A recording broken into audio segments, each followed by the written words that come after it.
Welcome to reading number 10 of History, Fiction, or Science, Chronology 1 by Anatoly Fomenko. Be forewarned that as of a day or two ago, I picked up a flu bug, I would assume, since that's what those around me have been diagnosed with, and I'm extremely achy. Definitely has settled a little bit in my upper lungs, a little bit of coughing, huge body ache, and I know I've got some congestion in my sinuses. So just be fair warned. I'm probably going to sound a little bit under the weather, but I do have about the finest turmeric you can get mixed with homemade honey and elderberry syrup.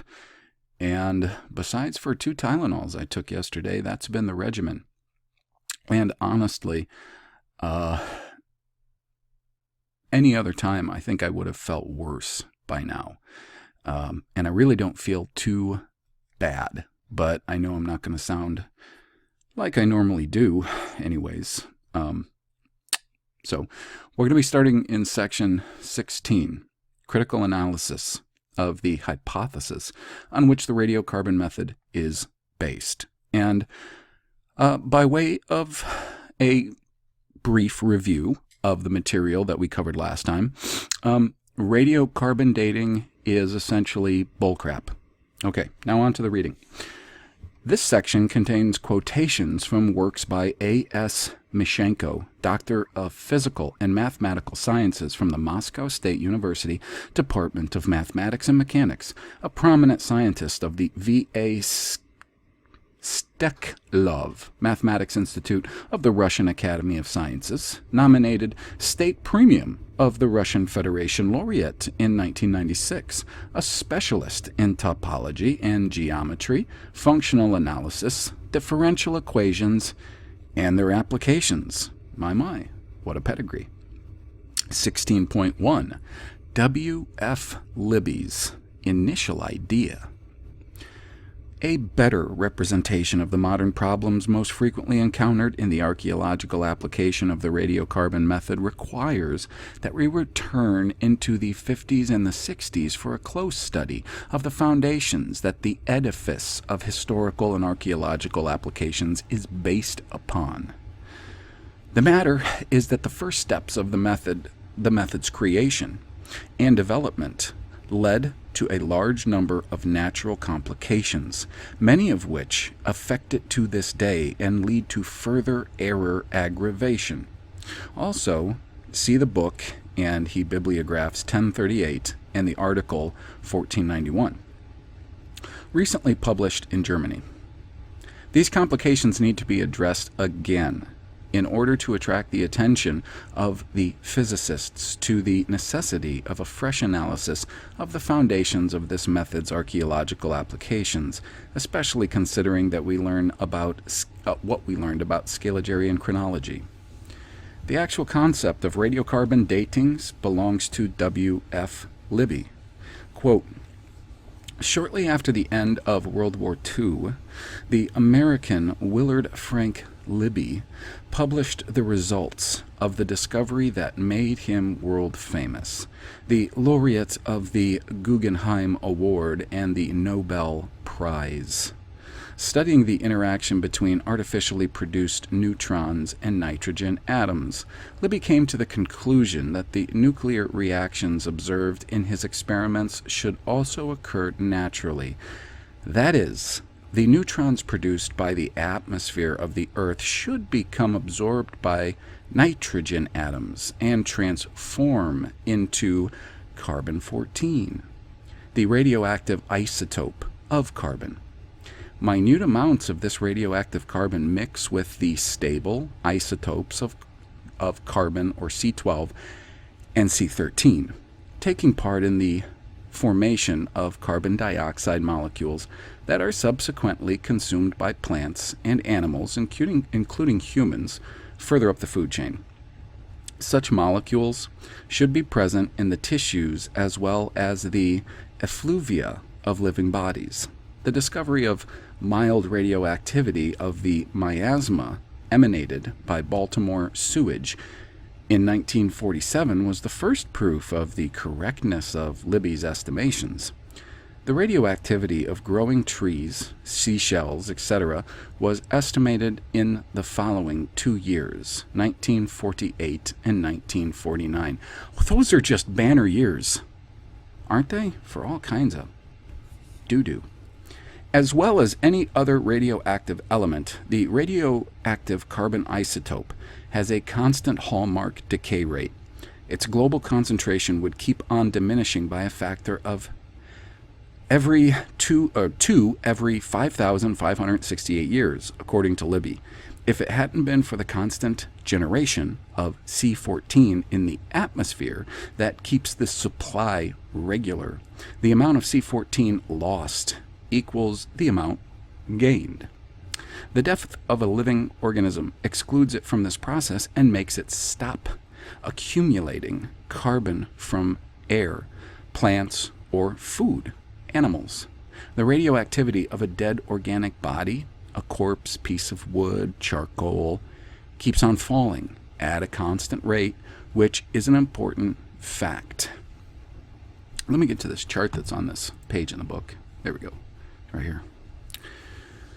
Therefore, it suffices to measure how much the overall radioactivity of a dead organism has decreased in comparison to the living ones in order to determine the time when this organism stopped refreshing its cells, the date when a tree was cut down, a bird was shot, or a human has died. This is naturally far from being an easy task, since the radioactivity of carbon as found in natural conditions is very weak. Even before the death of an organism, 1 C14 atom per every 10 billion atoms of regular carbon.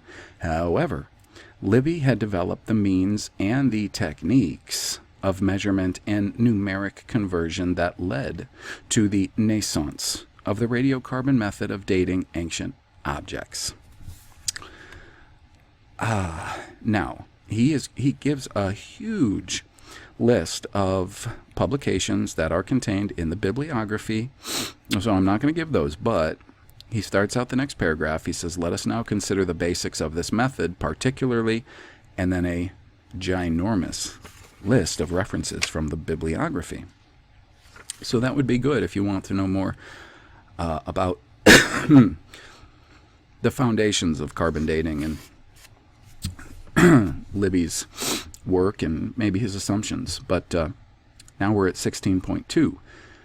Physical basics of the radiocarbon method. Cosmic rays produce neutrons as they pass through the atmosphere of Earth. The density of the neutron current depends on the altitude. The results of density measurement of this current with aerostatic probes can be seen in figures 1.62 on graph A. The measurements were conducted in the state of New Jersey, USA, and belong to the period preceding 1955. The peak of neutron content falls on the height of approximately 40,000 feet, close to the actual surface of Earth. The neutron current density drops to 0. This leads us to the following 2 conclusions. 1. Neutrons are generated in the stratospheric layers of the atmosphere, thus being secondary cosmic ray particles that are born with the passing of the primary cosmic rays through the atmosphere. And 2. All of these neutrons immediately engage in nuclear reactions, and only a minute part of them reaches the surface of the Earth. Graph B in figure 1.62 reflects the dependence of the neutron current on the height of 30,000 feet on the geomagnetic latitude, and he gives references. The measurements were conducted before 1955. This graph makes one think that the primary particles of cosmic radiation that give birth to neutrons are charged and reflected by the magnetic field of the Earth. It is significant that the neutron current density in the latitudes of 50 degrees, and that's the latitude of Paris, Prague, Kiev, and Kharkov, is 3 times higher than measured at the latitudes of 20 to 30 degrees, which would be like the Red Sea coast and the North the coast of North Africa. The atmospheric neutron generation rate per minute equals roughly 6 by 10 to the 20th degree, and that's neutrons/minutes, with error rate equaling 25%. Thus, every minute, 4.5 times 10 to the 20th power minus 7.5 times 10 to the 20th power neutrons are generated on plane at Earth. These neutrons collide with the atoms of atmospheric nitrogen and oxygen and react with them. The probability rate of a neutron reacting with a nitrogen atom is supposed to be a few thousand times higher than such for oxygen atoms. Neutrons of low energy levels, or heat neutrons, engage in C14 radioactive carbon reactions for the most part. Now then, he gives an equation. Now these equations, I'm fully aware, they're probably not going to be fully understood by me, and maybe by most. I would suggest that if you really want to see these equations, to check what he's saying, to check the book, because I probably won't even read them correctly. I'm not saying I won't, but the section of this reaction comprises roughly 1.7 times 10 to the negative 24th centimeters squared. See, and then he gives reference 986, page 140. Fast neutrons may react in 2 more ways. And then he gives 2 more equations. However, compared to the section of the reaction 1, their sections are very small. The reaction 3, it results in the production of tritium H3 that has a half-life period of 12.5 years and transforms into helium-3, a stable helium isotope. So that must have been, hydrogen-3. I don't know the periodic table very good. Sorry. The speed of tritium H3, so hydrogen-3,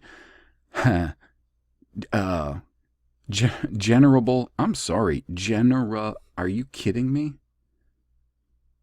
Generation.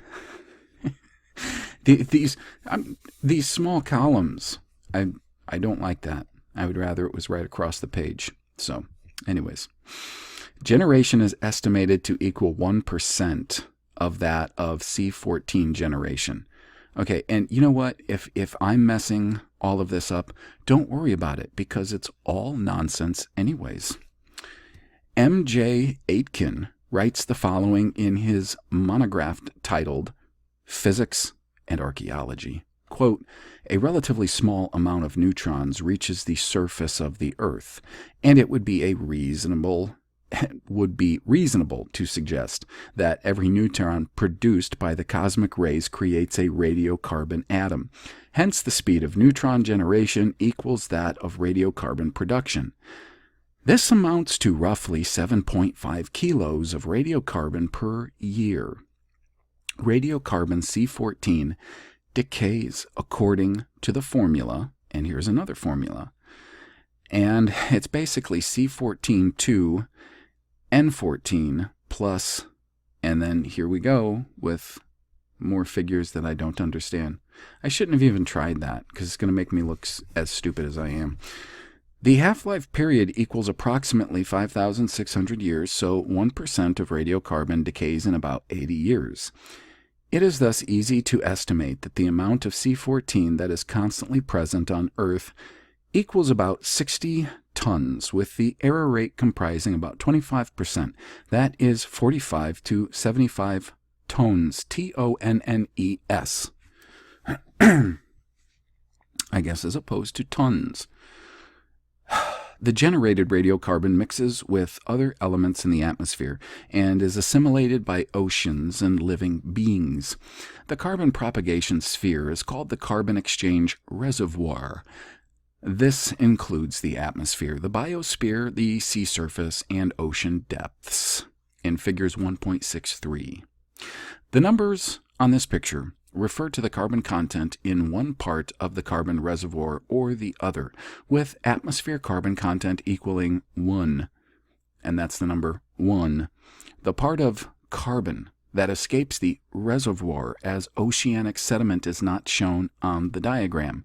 We use the term radiocarbon age in order to refer to the period of time between the point that the object ceases to be part of the exchange reservoir and the moment the C14 measurements are conducted.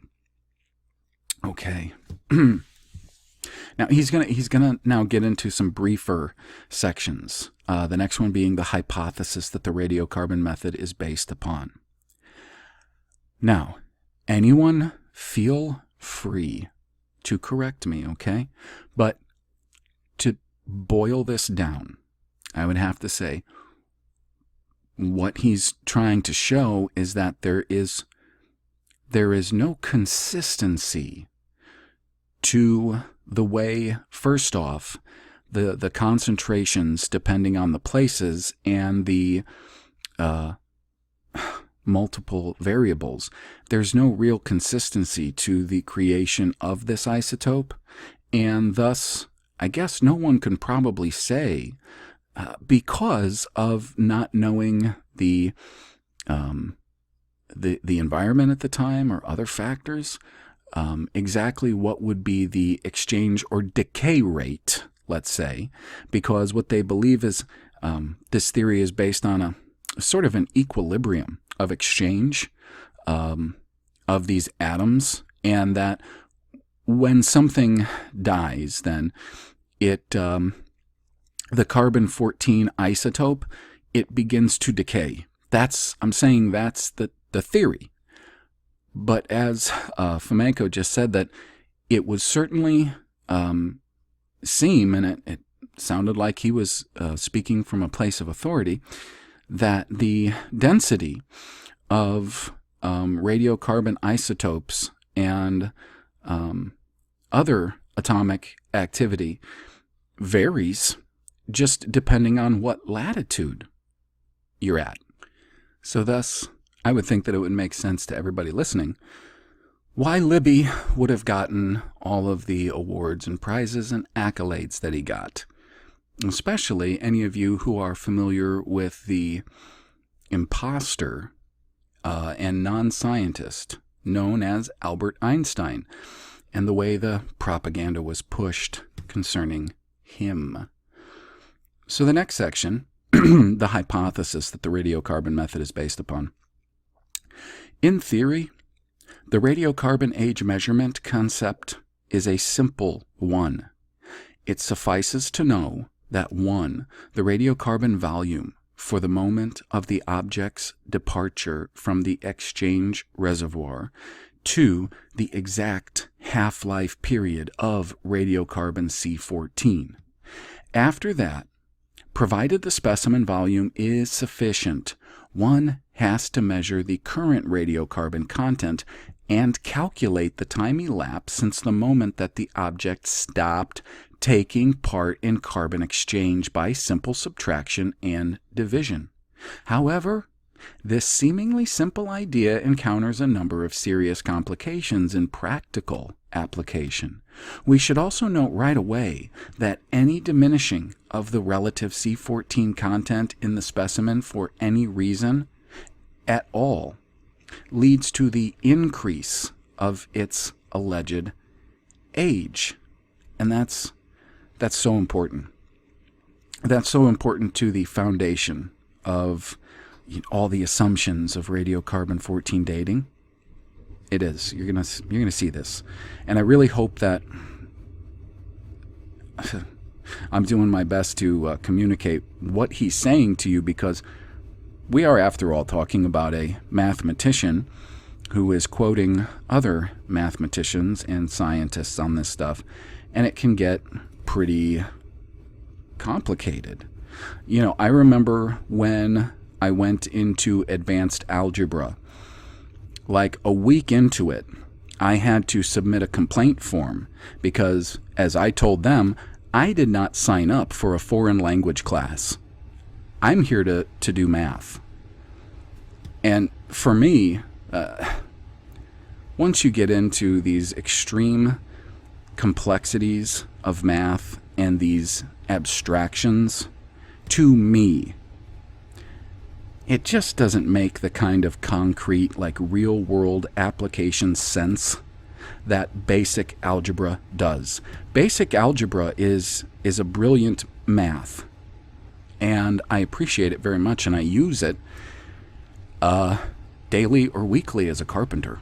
And most people who have to work in problem solving and measurements and things like that, they're going to use algebra of some kind.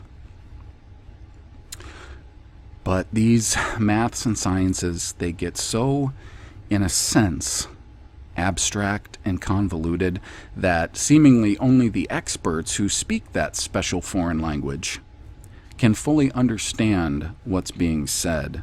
It's a special priesthood.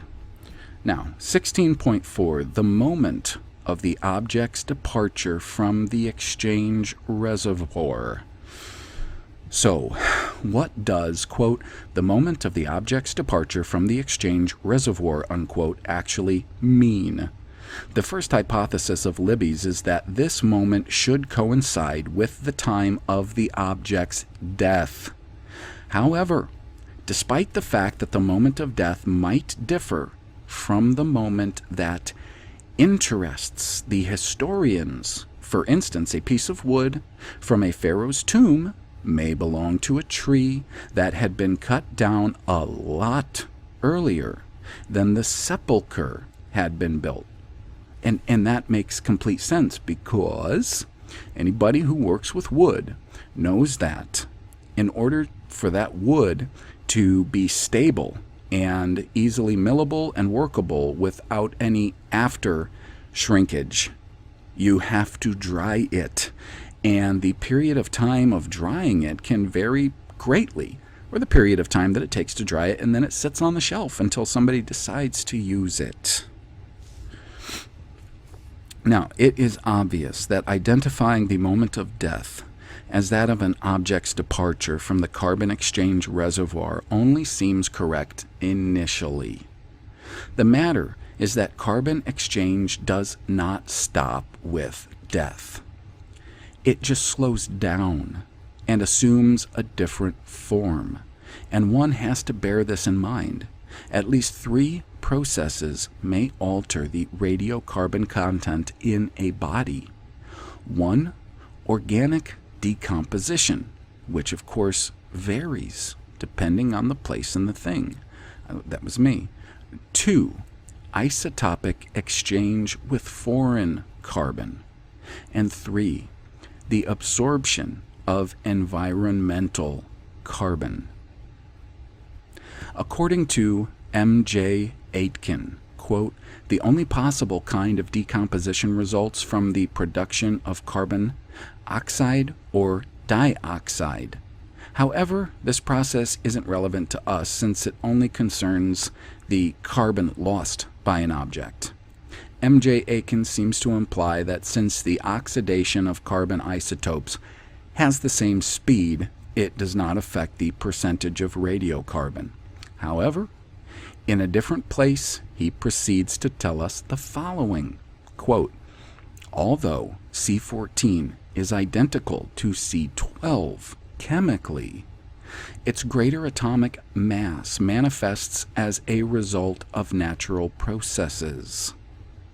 The exchange mechanism between the atmospheric carbon dioxide and the oceanic carbonates provides for a higher, and he says by 1.2%, concentration of the C14 in carbonates.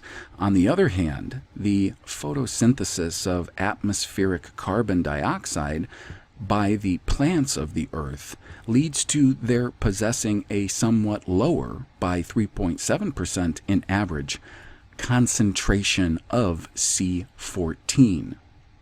Craig Harman offers the following table of carbon and radiocarbon propagation for the various parts of the exchange reservoir. And, of course, he gives bibliographical references. The chart that he's speaking of, put it on the next page here, and if there's anybody who actually has the time enough to physically watch what's going on here, this is the table. And I'm not going to go through the table because it would be so confusing, but here's the table. He goes on. Therefore, biosphere and humans are the lowest in radiocarbon content, whereas inorganic substances and seawater are the highest.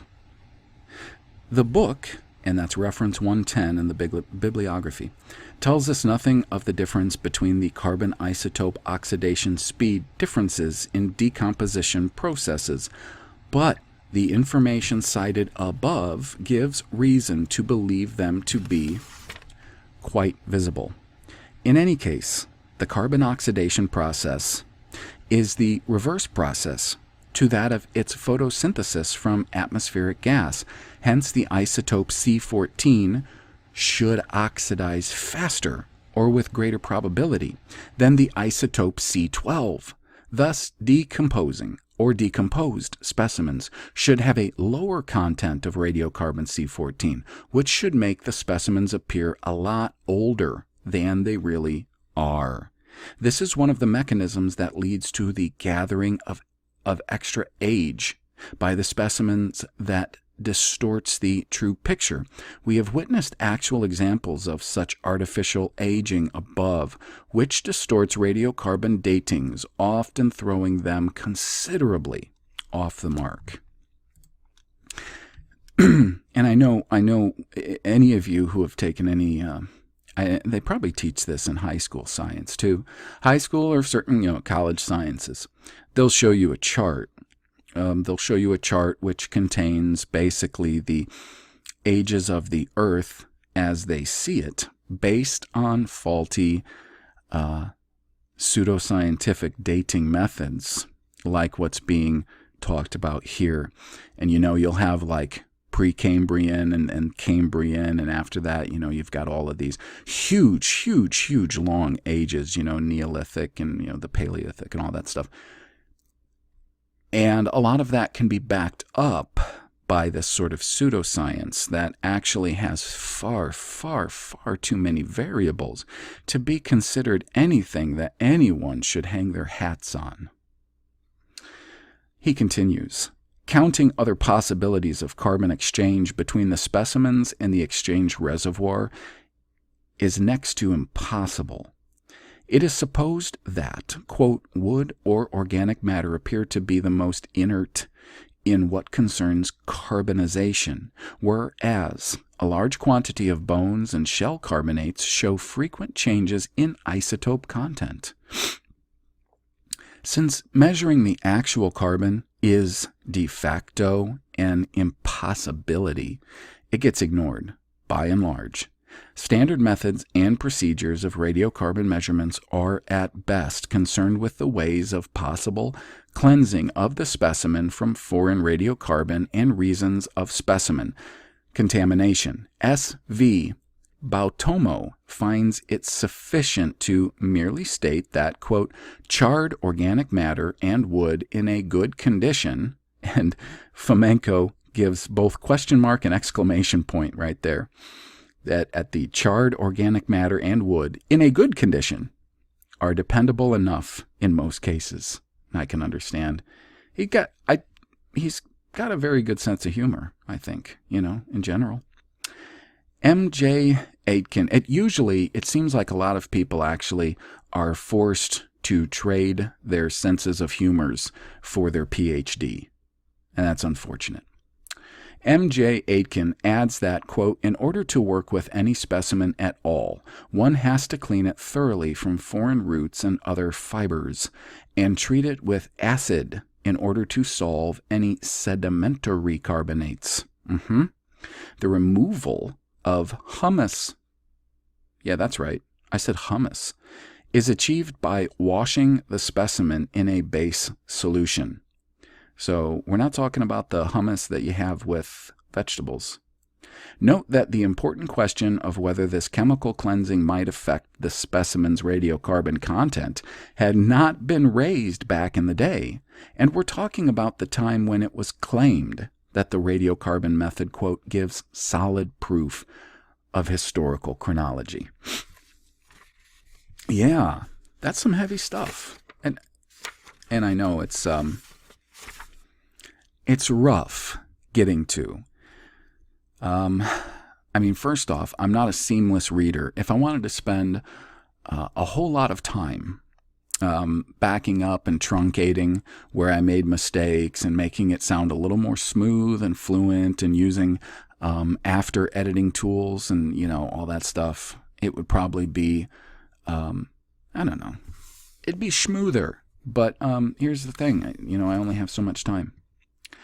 But I'll tell you, from the basics of what I can pick up on the top level of all of this, I think thus far he has illustrated the really big problems with trusting radiocarbon dating. They're such big problems. Hey, I don't even know if he's going to go into this, but even the assumption of how that radiocarbon isotope is made, after doing the final report that I had to do on radiocarbon dating many years ago, I found that even that process, as we're told that it occurs, seems to be based a bit on assumption as well. But, I'm not a scientist. Anyways, 16.5, radiocarbon content variations in the exchange reservoir. The second hypothesis of Libby's is that the radiocarbon content in the exchange reservoir remains constant all the time. Quite naturally, this hypothesis is also an erroneous one, and one has to consider the effects that affect the radiocarbon content of the exchange reservoir. The estimations of the general volume of radiocarbon on Earth as cited above imply that in a modern specimen, the ratio is 1 radiocarbon atom per every 0.8 times 10 to the 12th power atoms of regular carbon. This means that every minute, about 15 decays occur in a gram of natural carbon.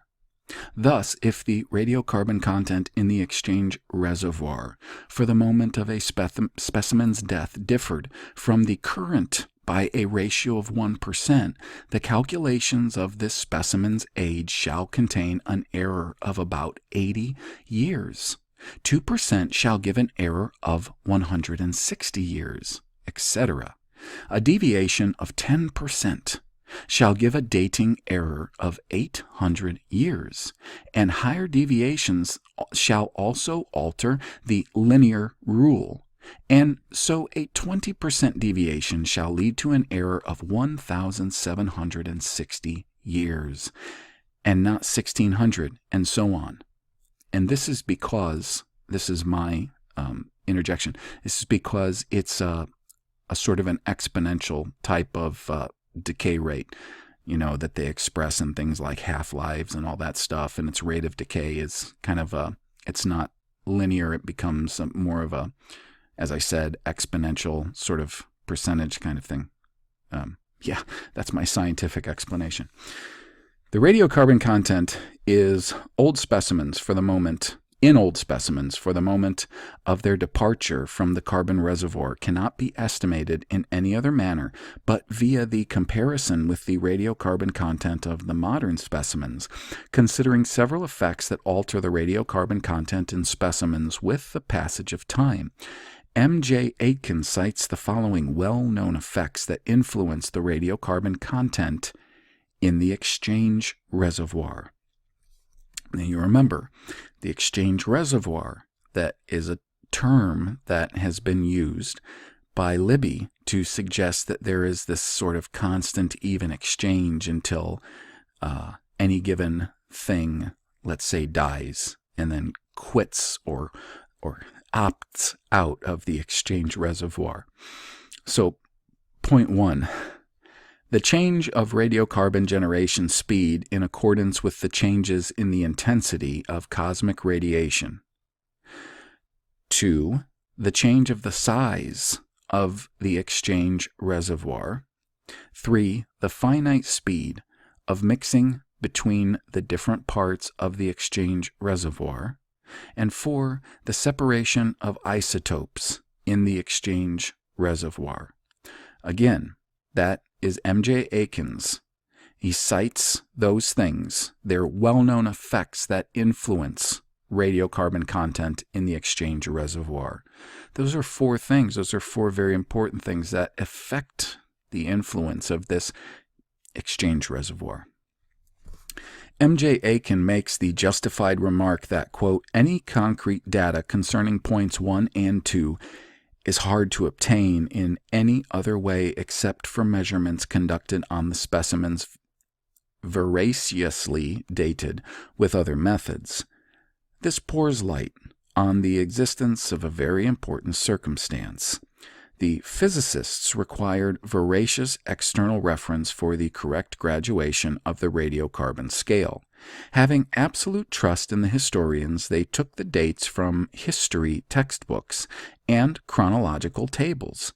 It appears that the physicists have been misinformed from the very beginning, since the radiocarbon method had been based on the same old Scaligerian chronology of historical specimens. Its reconstruction shall invariably affect at least some of the fundamental concepts that define the actual method. Furthermore, one has to notice 2 more modern effects that affect the current radiocarbon concentration, namely the increase in radiocarbon content due to the experimental thermonuclear explosions, and the decrease, the so-called SUS effect. Therefore, that is caused by the burning of fossil fuels, oil and coal, whose radiocarbon content should be minute due to their great age. The estimation of the change in radiocarbon production speed, see point 1, has been attempted by many authors. Crow, for instance, has researched the, quote, materials with veracious historical datings, unquote, and shown that there was a correlation between the errors of radiocarbon dating and the changes in the magnetic field of the Earth. The measurements of the yearly layers formed by sequoia trees are cited nearby for comparison. It is assumed that the specific activity has been varying within the range of 2% in comparison to the average from 600 AD to the present time, with the maximal alterations occurring every 100 to 200 years.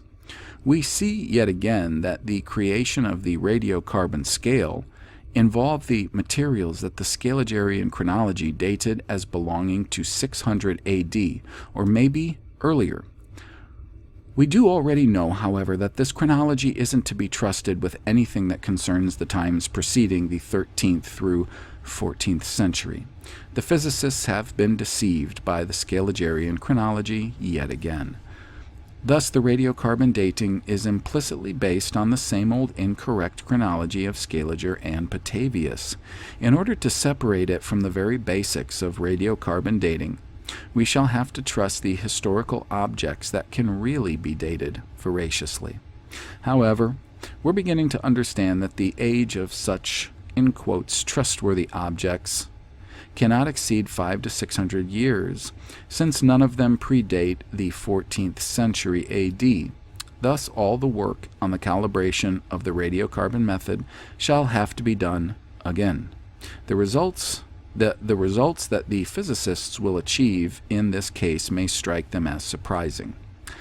In quotes, apparently, the change in cosmic radiation occurred before, but due to the brevity of their period, the effect of these fluctuations is hard to consider.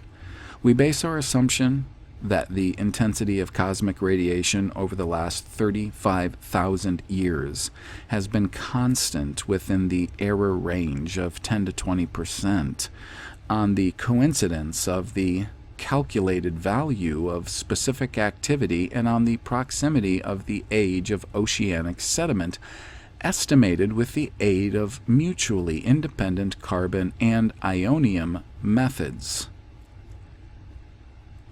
Whew. Wow. Take that in. Let us remind the reader that the constancy, in quotes, within the range of 20% means an error of 1,760 years in the dating of the specimen. It isn't that the significance, it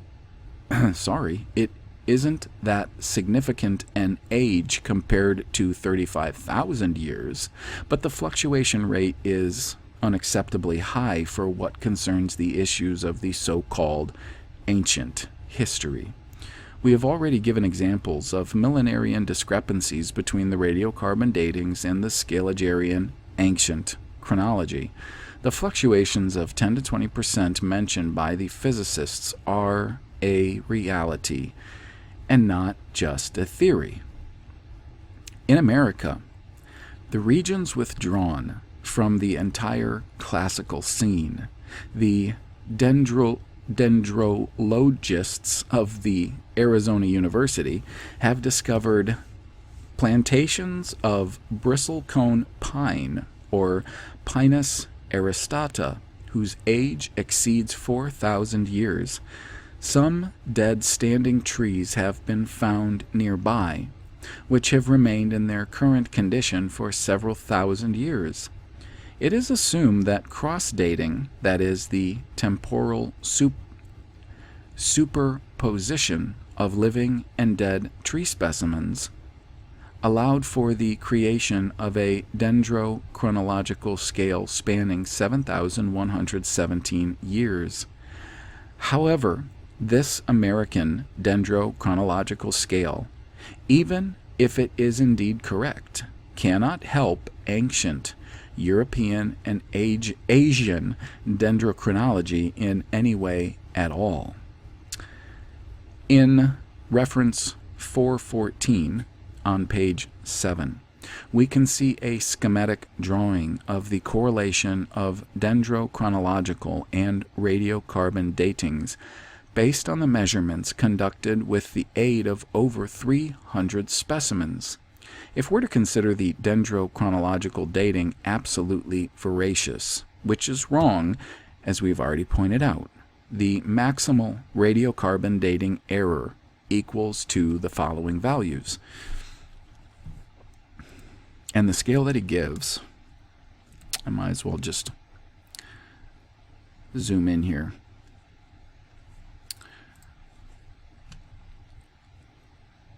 There it is.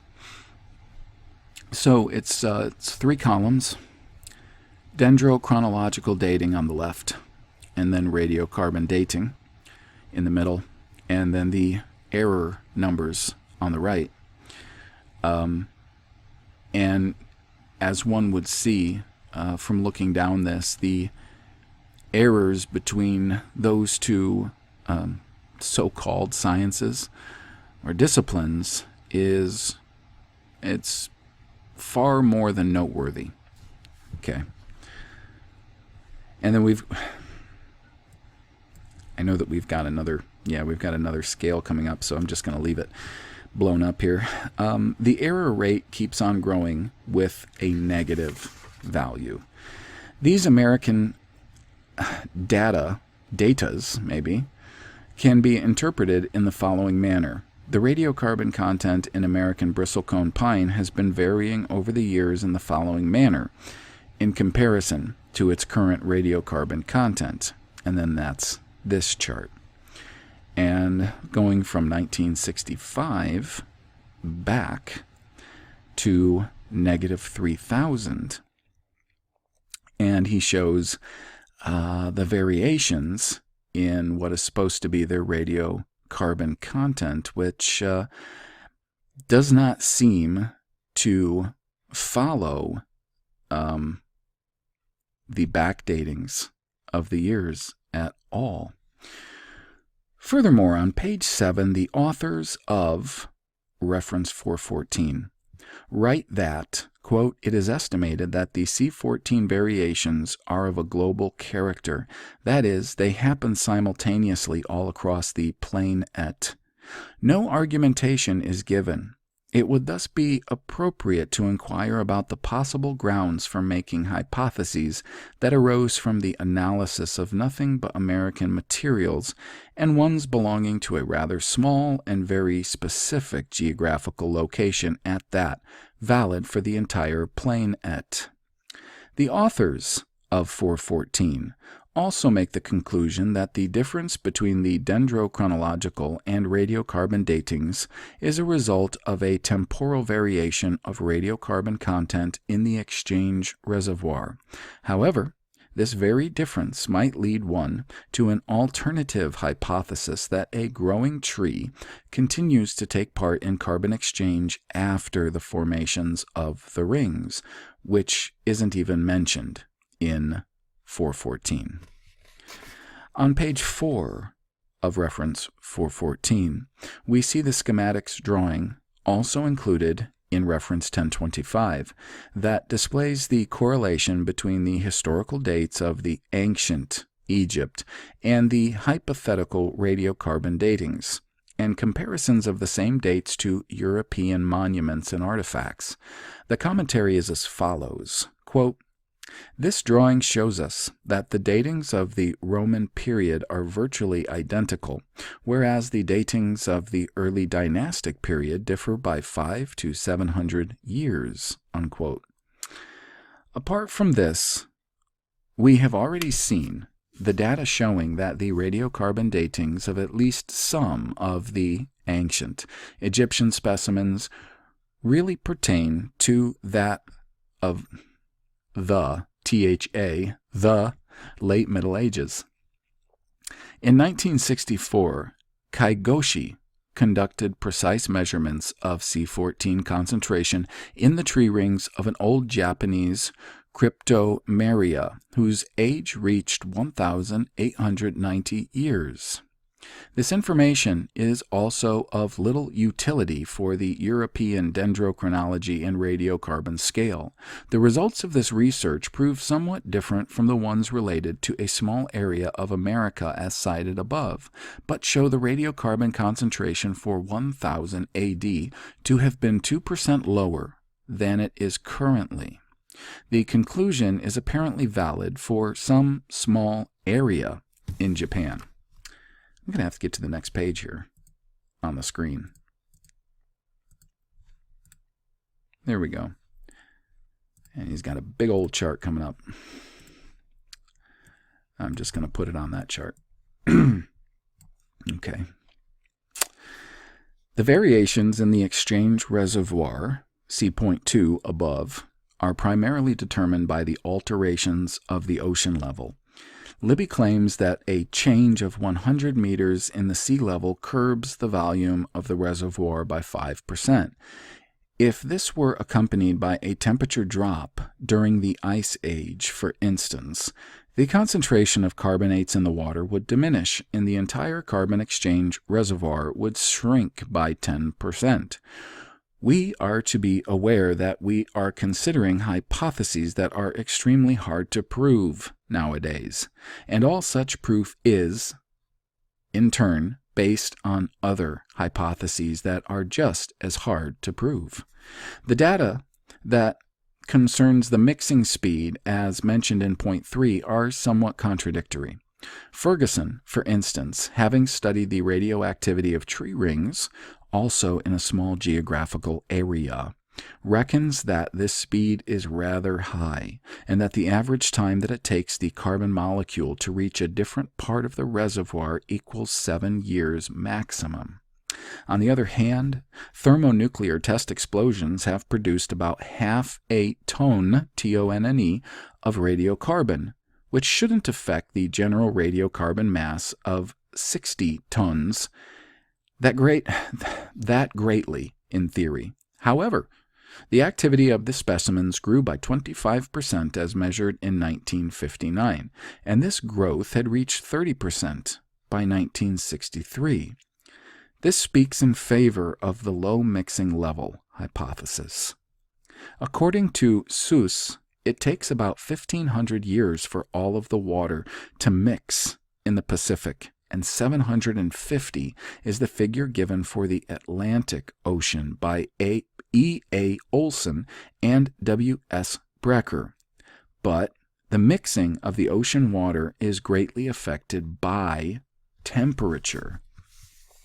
A 50% increase in the mixing of both shallow and deep waters shall imply a 2% shrinkage of the atmospheric radiocarbon concentration. And here is the very big chart that is given. On the left, specimens. In the middle, geomagnetic latitude. And at the right, per minute decay frequency for 1 gram. And we can see the significant difference from different latitudes.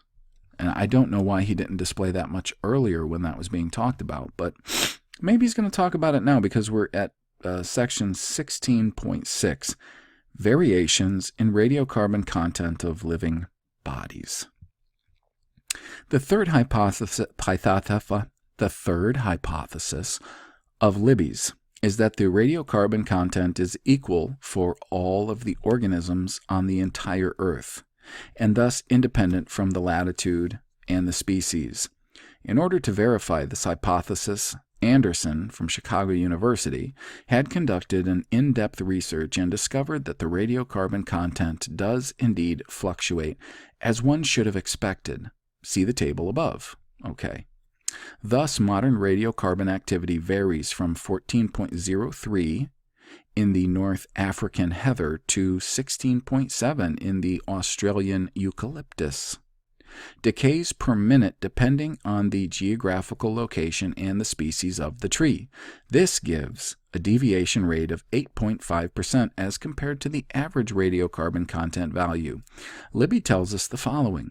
Quote, over the 10 years that have passed since that time, this information has not been refuted.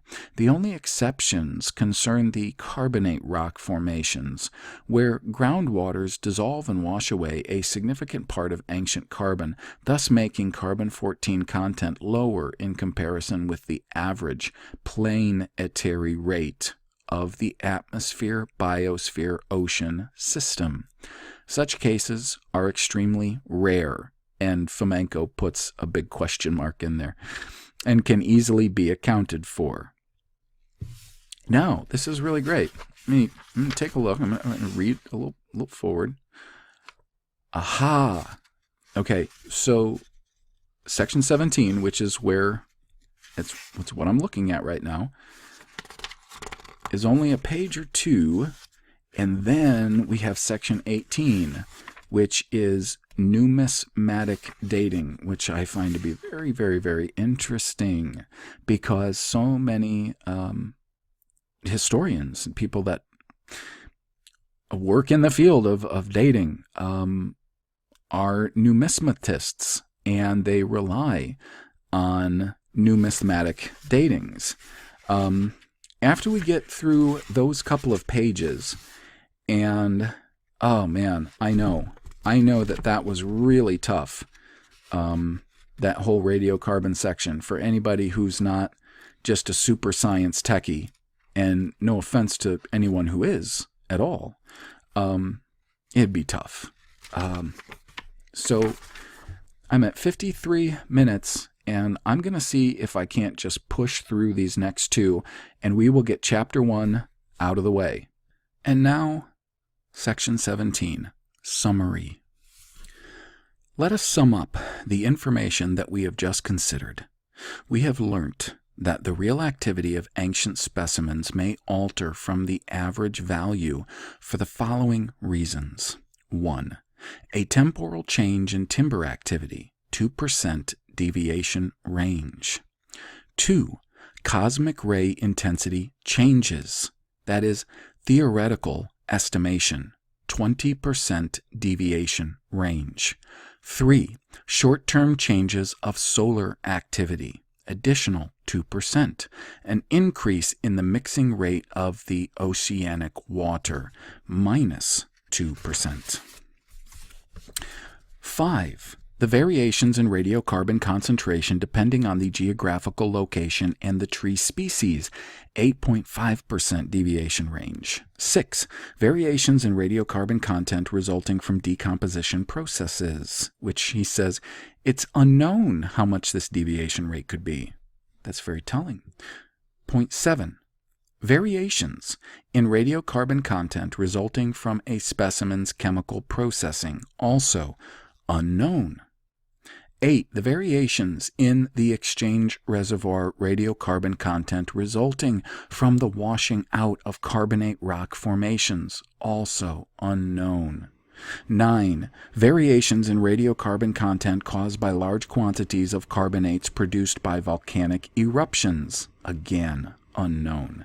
This reason can provide for significant distortion of radiocarbon datings for the areas close to volcanoes, such as Italy with its Vesuvius and Etna.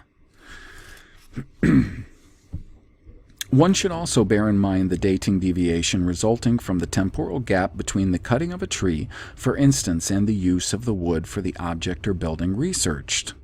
Finally, one has to consider the impression of the currently used C14 half-life value. That has been corrected by almost 10% as of late, and the errors of experimental measurement of a specimen's radioactivity, background radioactivity considerations, etc.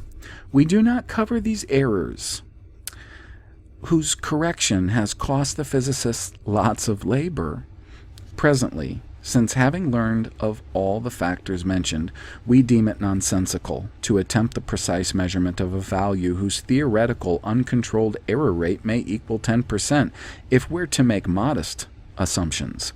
The most optimistic calculations give a radiocarbon dating uncontrolled error range of 1,200 years of arbitrary added or subtracted age. This makes the placidity of the following conclusion made by B.A. Colchin and Y.A. Scheer most peculiar indeed. In quotes, summing up the brief overview of the centurial C14 variation research, one has to point out that apart from its mere failing to undermine the trust that we have in radiocarbon chronology, this research has made its precision even higher. And Fomenko puts, of course, again, a question mark and an exclamation point. And he keeps referring to 414 in the bibliography.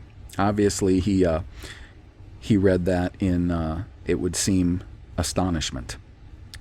Another specialist in radiocarbon datings, S.V.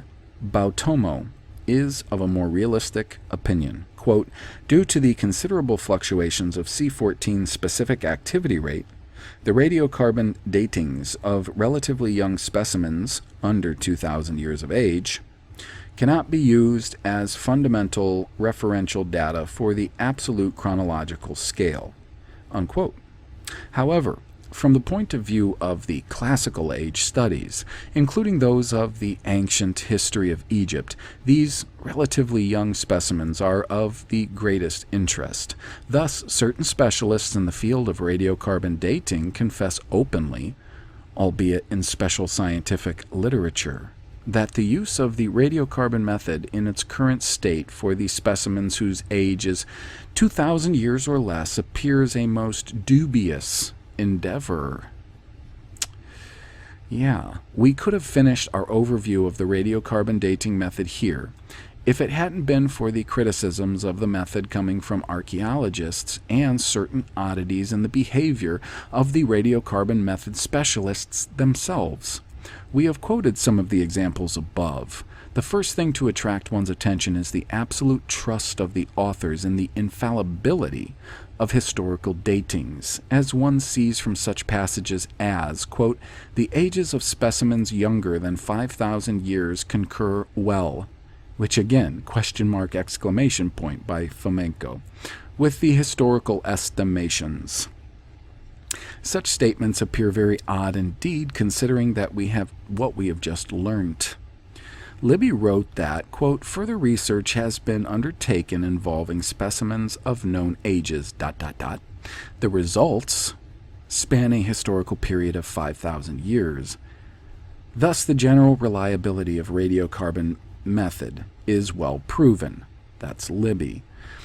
As we have already demonstrated, the popular myth of the concurrence between the Scaliger chronology and the radiocarbon datings is based on flimsy foundations and proves immaterial at closer study. The myth's popularity is clearly of an unnatural origin. Let us remind the reader of something that Libby himself has mentioned in this respect. Quote, "One of the exceptions was discovered when we have worked on the materials of a large collection collected by James H. Breasted in Egypt, together with the specialists of the well-known Chicago Institute for Oriental Studies. The third object suddenly turned out to have proved modern after analyzing. The finding belonged to a collection ascribed to the time of the 5th dynasty. It had really been a heavy blow," unquote. As we have already mentioned, this object was claimed a forgery. The fact that Libby mentions this, quote, "strange occurrence," unquote, makes one wonder how many of those he remained taciturn about. As in, how many of them are there that he was kind of willing to just sweep under the carpet? I mean, we're talking about his theory, right? That he got Nobel Prizes for and stuff. As we have already demonstrated, the calibration of the radiocarbon method has been largely based on the Scaliger chronology. It would be expedient to check whether the radiocarbon method can actually be made independent from written sources.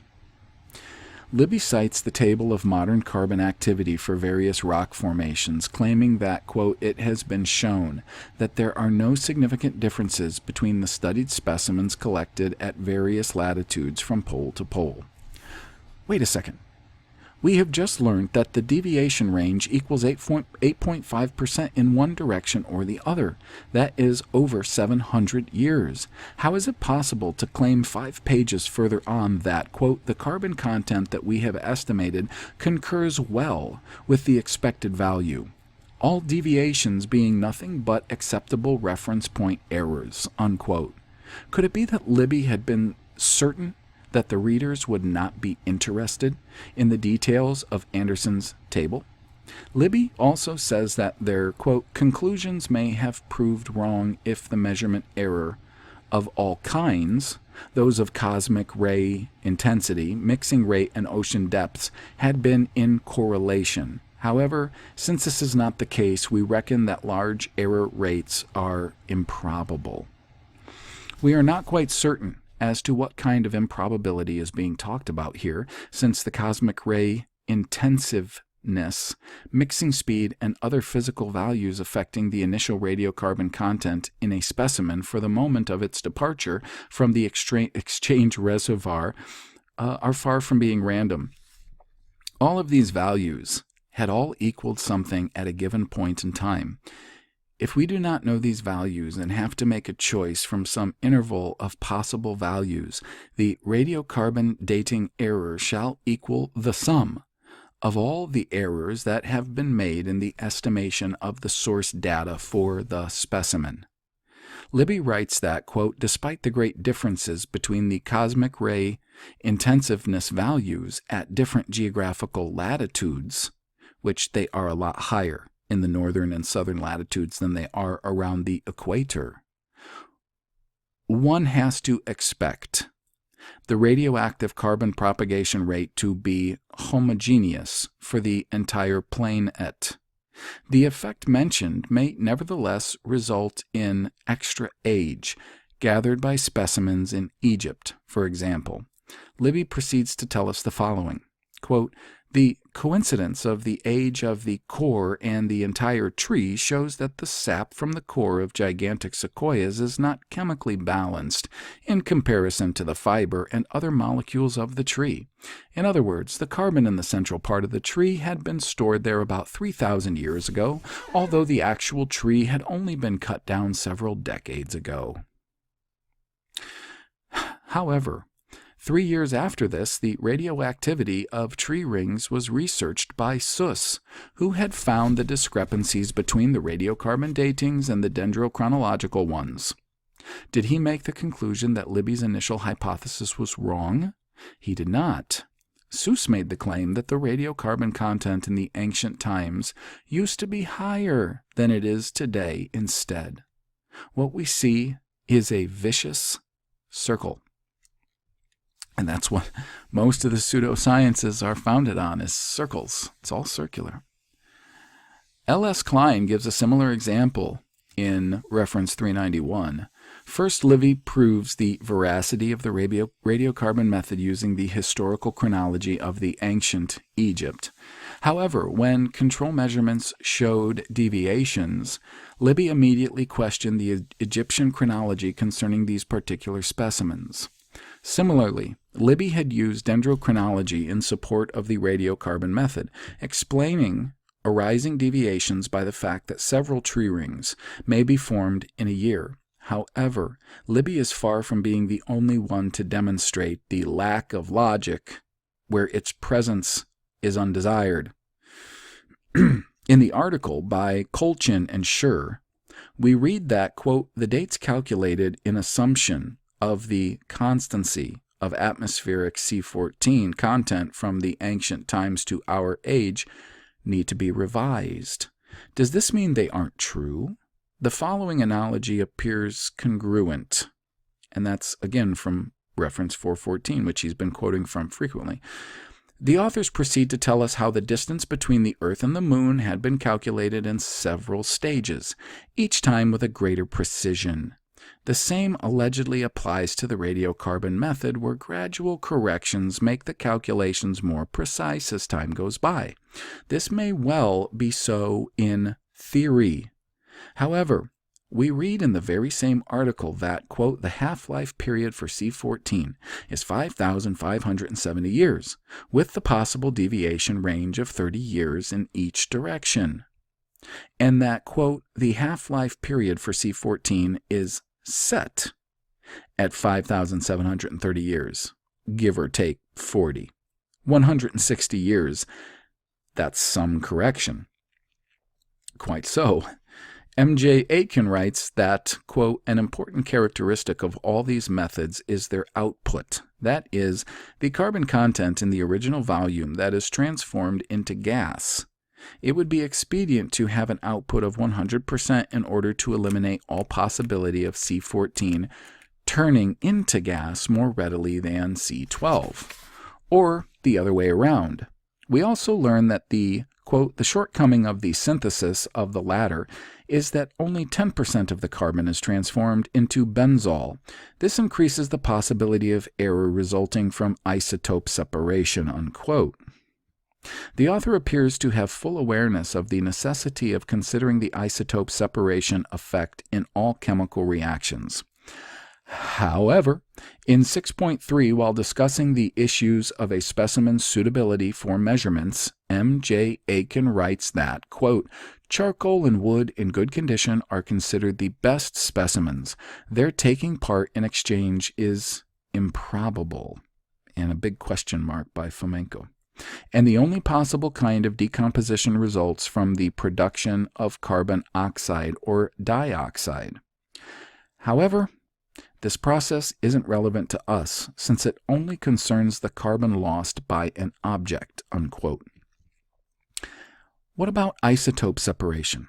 The radiocarbon content in a specimen may change as a result of decomposition, exclamation point. Such careless attitudes of specialists to the effects that may greatly affect the research results remain enigmatic for us. Not for me. We have listed some of the effects in this general list. Some of them may really be difficult to evaluate currently. However, a number of effects reflected in literature may be quantitatively assessed after a series of experiments. No careful activity reports of either living or dead specimens have been made for any of the below. 1. latitude. 2, longitude. 3, proximity to certain geological and geographical formation on dry land and in the ocean. 4, altitude above the sea level. 5, climate, etc. Without such analysis, the self-righteous claims of the alleged independence of specimen activity from their locations and other characteristics are altogether impossible to understand. Therefore, we have to concede the following, that 1, the radiocarbon method in its current condition has deviation rate of 1 to 2,000 years for specimens whose age is estimated as under 1,000 years. This means there's not much to be learnt about the events of the last 2 millennia from this method. And 2, the radiocarbon method needs a fresh graduation that would not be based on Scaligean chronology, at the very least. 3, other physical dating methods are even less precise. Ergo, they can tell us nothing about the datings of objects younger than 2,000 years. 4, the actual archaeological methods that aren't based on documented chronology can give no absolute dates. These methods can only aid the estimation of relative chronology of some findings in a limited number of cases. That's important. 5, Scaligean chronology implicitly or explicitly affected the graduation of scales used for archaeological and even physical methods, including the radiocarbon method. This also questions the usability of the method in its current condition for the dating of historical objects. And 6, according to a number of archaeologists, see above, the unacceptable practice of familiarizing the physical laboratories that perform radiocarbon datings with the opinions of the archaeologists about the estimated ages of findings still exists. And that's a great point. That exists, that they do that. That's common practice in archaeology. Let's consider archaeology, because I think that archaeology as a whole today is one of the most dishonest practices. I mean, basically, they have used archaeology, proposed as some kind of an accurate endeavor or science, to basically prove, or they think, that for one thing, this is one of my pet peeves, pet projects, for one thing, that the events in the Bible occurred in and around Palestine. That's one of the biggest things that archaeology has been used for in the last couple hundred years, coupled with, of course, Egyptology and all that they say that they have found in Mesopotamia, etc. It seems to be mostly concentrated on those areas. And when they concentrate on other archaeology in various places, China, Lower Eastern Europe, South and Central America. Of course, in North America, archaeology in general it seems to be an utter taboo. And don't go thinking that there aren't places to be studied. It's just that we get such unacceptable explanations for all of the archaeological sites and artifacts that are found in North America. So the last section, which I'm totally going to do, so that we can call it a day concerning chapter 1, which was very lengthy, is numismatic dating. So we're talking about coins. Numismatists are studiers of coins. It is assumed that in some cases certain archaeological findings can be dated with the age or with the aid of the ancient coinage found on the site. However, one should be aware that the so-called numismatic datings as used today is wholly dependent on Scaligean chronology. This chronology was created in the 16th and 17th century, and all the kings and rulers described in chronicles and other documents took certain chronological places. Then the ancient coins were distributed along the time axis. For instance, coins bearing the legend Nero were dated to the 1 Scaligeran century AD, the one saying Justinian as the 6th Scaligeran century AD, etc., since those are the centuries where Scaligeran chronology locates the Roman emperors Nero and Justinian. After that, all the coins found in the 18th through 20th century have either been dated by the same method, in quotes, or compared to the ones that have already received datings and placed on the time axis accordingly. It is perfectly obvious that any alteration of the Scaligeran chronology that this method is based upon shall automatically alter the numismatic datings as well.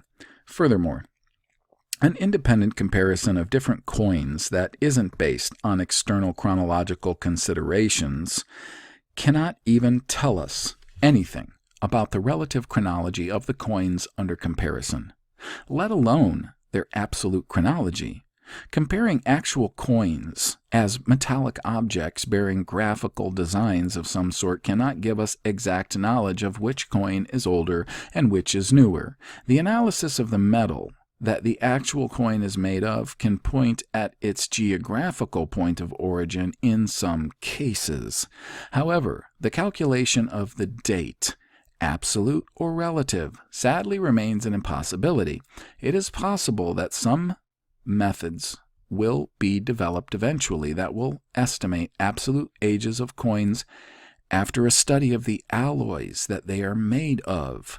However, as far as we know, no such method has yet been developed. This opens a great many opportunities for physicists, chemists, and metallurgists. The historians write that, quote, numismatics as a science is a relatively recent phenomenon. The transition period between the collection of coins to scientific methods of their study can be estimated to fall into the very end of the 18th century, unquote.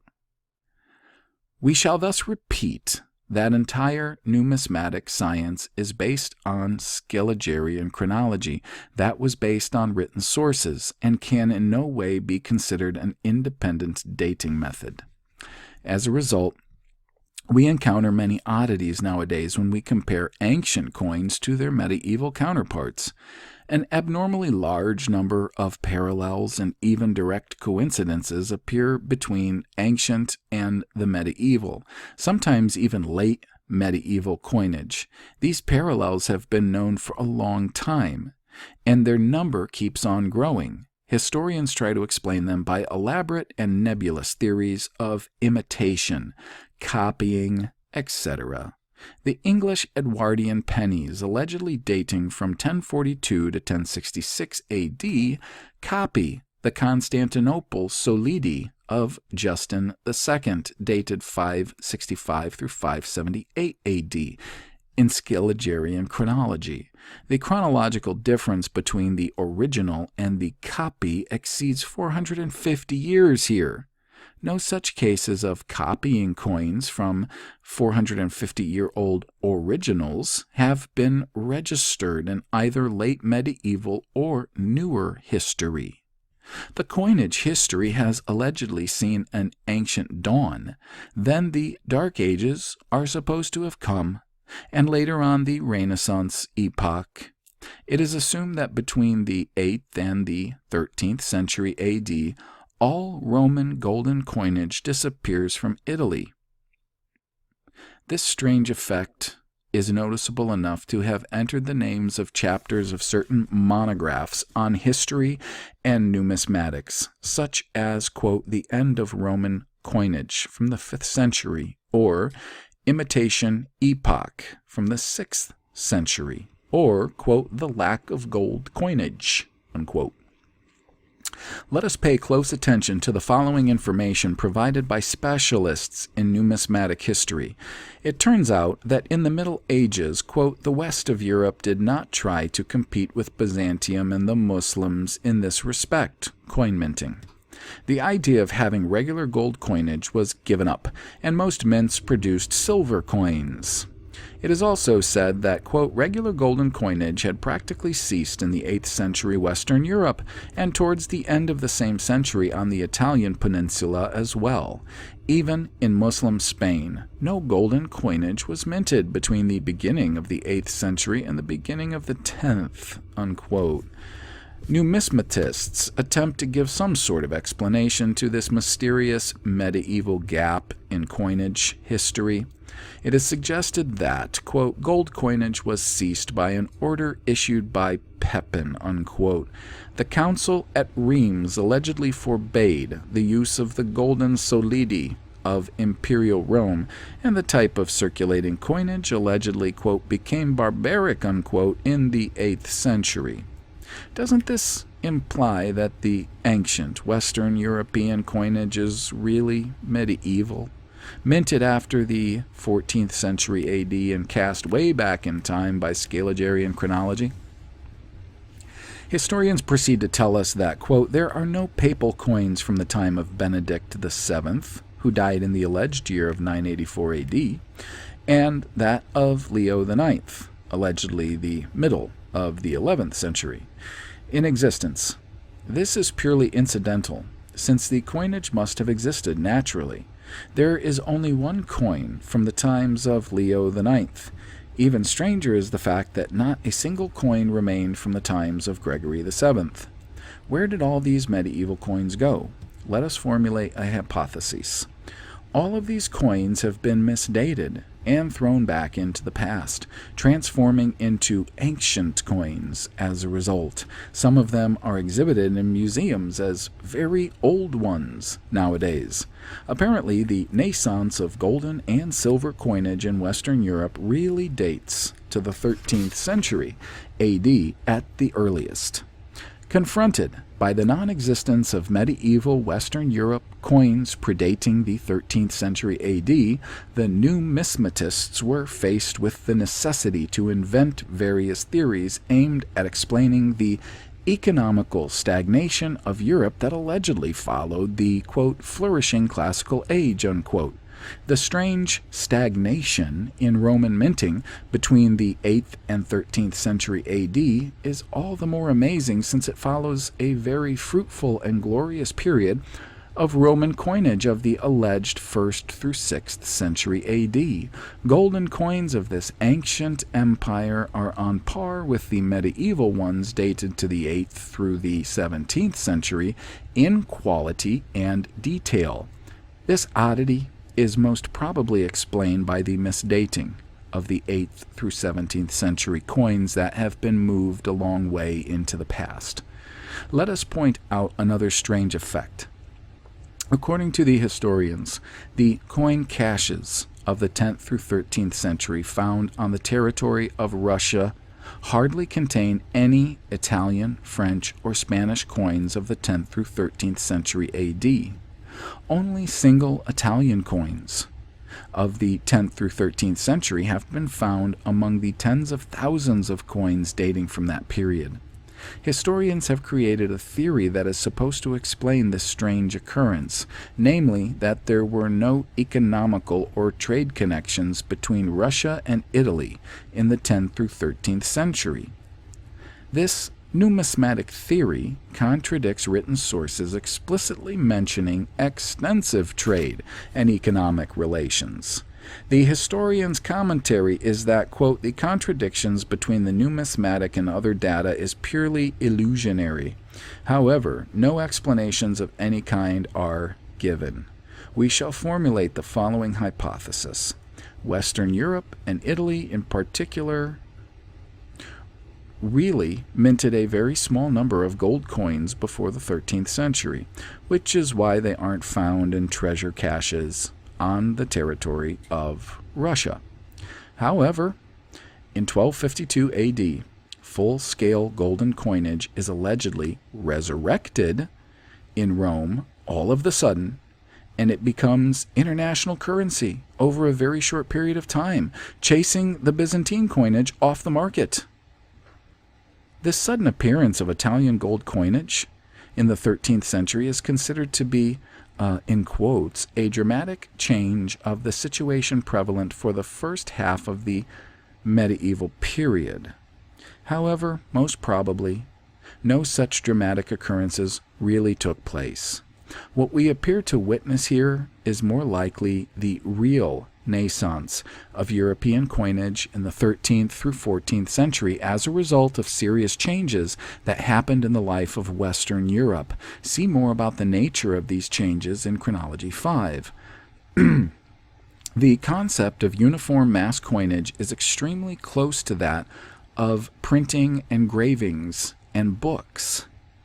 Thus, qualified coin minting shouldn't predate the birth of book printing by too long, and that event is dated to the 15th century nowadays. So this is where we stop. And that concludes all of Chapter 1. For those of you who have hung in there, good for you. Some of it was rather tedious. Not that it was per se unnecessary, because there's a lot to be considered here when we're talking about history and datings and what we've been told as per what are truly the facts. There seems to be quite a gulf. And all of that was extensive groundwork for what's going to be coming in the future. Now, the next chapter is also quite extensive. It is, in fact, let's see. Okay. It is, in fact, let's see, we got 94. Right. So, it's a 40-page chapter, and it's dense. And after we get through that, that's the astronomical datings chapter. And there's going to be some subsections that I find extremely interesting. And then after that, we're going to go into the new dating of the astronomical horoscope as described in the Apocalypse. Who knows how much agreement I'm going to have or disagreement? I don't know. We're going to see. And then after that, astronomy in the Old Testament. So any of you interested in things like calendar, the chapter after that, the methods of dating the ancient events offered by mathematical statistics. This is dense stuff, okay? The construction of a global chronological map. We're going to get into areas of a large array of charts, ancient drawings, old maps, various photos of various structures. And this is going to go into a wide array of different areas of study and observation. And I fully intend to keep going with this and getting through this stuff. Now, if I were to try to do a push for reading this whole book without interruption, it's possible that I would get burnt out at some point. Not because the information is not relevant, not at all, but because it is so dense. And I mean, you've got to have some time to reflect and to think about the information. So what I'm going to do is between the ending of Chapter 1 and the beginning of Chapter 2, I'm going to give a bit of a gap For one thing, I have to finish a job that I started before the winter hit, and that's going to require a little bit more of my time. Secondly, I have to try to schedule a number of jobs that are already in progress, and I have employee issues. Just sort of hiring new ones. I've gone through a lot. So, I may make a video or two that is along the veins of what I typically study, which is the original Hebrew characters, which I call Obri, and the geography of the places described in the Bible where these things are said to occur. And as far as I am, well, I completely lost what word I was going for. I think it would just be best to give that little bit of gap in between these chapters because these chapters are so dense. So what I'll probably do is pick back up with chapter 2 in about a week or so, 2 weeks tops, and go through those readings. I'm still working off a computer that is in not good shape. I'm having to use an external keyboard because there are keys that are not working. It's not a key problem. I had a new keyboard put in. It is a deeper issue, and I actually do very much trust the technicians who work on my computer. They've proven themselves to be trustworthy in that. So I'm going to have to get a new computer. And the thing about it is, I've got a couple hundred videos, all things told, on YouTube, on my channel, over the years. The reason I've kept most of these videos is it's manifold. For one thing, it is so that people can see the changes that I've had to go through in my worldviews as I have accumulated more facts and information. That's important. Too many people, I don't understand this, and in a way I do. Too many people seem to, from the start, have a certain specific concrete worldview, and it remains relatively unchanged for their entire, let's say, career in the public eye. And I would say that a lot of what's been said on Jan Irvin's Unspun concerning lifetime actors has a lot to do with that. But I'm not. And I guess one of the ways I can illustrate that is by you being able to go back and see all of the ways that I've had to change my worldviews as my information changed, as I, gotten new information and had to integrate that into my worldview. And sometimes it means I've had to change it a lot. But I am going to try to put a number of videos to save them, because they can't just all sit on my computer. It would take up way too much of the hard drive space. So in case this arbitrary YouTube channel deletion continues, that I can at least start the groundwork somewhere else with a number of videos.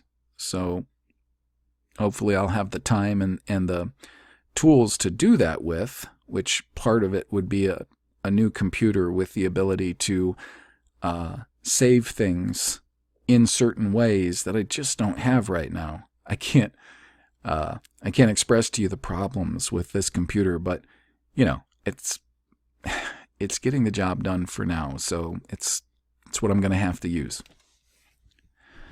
So since I've gone on long enough about that, now you know where everything stands, and that we'll be picking up with Chapter 2 here very soon.